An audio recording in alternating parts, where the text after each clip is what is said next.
له نن څخه 4.5 کاله دمخه څنګه لرغوني مصریانو په 24 میلیونو داسې ډبرو چې یې وزن حتی تر 8 ټنو پورې رسېده د 50 پوړیزو ودانیو په څېر دا اهرامونه جوړ کړل. تر 160 مترو لوړ دا اهرام د انسانانو په تاریخ کې تر 4,000 کلونو پورې تر ټولو لوړه پروژه وه چې یې وزن تر 80 میلیونو ټنو پورې رسېږي.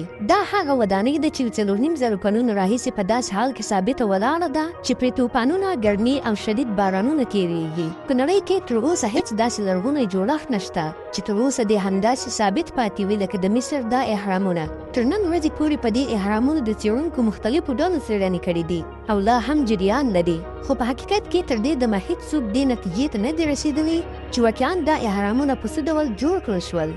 یعنې د دې اهرامونو په اصلي رازونو هېڅ څوک لا پوه شوي نه دي. څوک وایي چې دا د فضایي مخلوقاتو لخوا جوړ کړل شوي دي، څوک وایي چې شاید د لرګیو او د لرګو چوکاټونو په واسطه یې درنې ډبرې پورته کړې وي، څوک بیا وایي چې شاید د هرم دننه له پټو ریمپونو او لارو څخه یا د اوبو په ذریعه ډبرې ورپورته کړل شوې وي. په هر حال ټول انجینران او لرغونپوهان د اهرامونو په جوړښت یوې موافقې نظریې ته نه دي رسېدلي.